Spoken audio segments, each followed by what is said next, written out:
ప్రపంచవ్యాప్తంగా ఉన్న ముస్లిం సోదరులకు రంజాన్ పర్వదినం శుభాకాంక్షలు.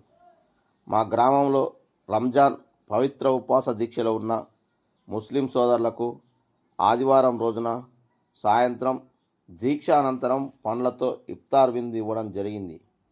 గ్రామంలో కులాలకు మతాలకు అతీతంగా సోదరభావంతో ఒకరినొకరు గౌరవించుకొని మంచిగా ఉండాలని కోరుకుంటున్నాను. మన భారతదేశం లౌకిక దేశం. అనేక మతాలకు అనేక సంస్కృతులకు నిలయం. హిందూ, ముస్లిం, క్రిస్టియన్, సిక్కులు అందరూ భారతీయులమే కాబట్టి అన్నదమ్ముల వలె కలిసిమెలిసి ఉండాలి.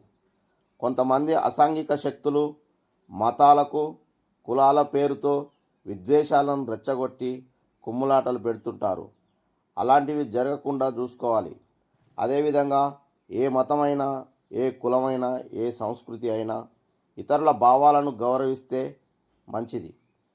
ఫస్ట్ మనిషిని మనిషిగా గౌరవించుకున్నప్పుడే మంచి వాతావరణం ఏర్పడుతుంది అని కోరుకుంటున్నాను. ఇఫ్తార్ విందులో పాల్గొన్న మిత్రులందరికీ గ్రామ ప్రజలకు రంజాన్ పవిత్ర మాస శుభాకాంక్షలు తెలియజేస్తున్నాను.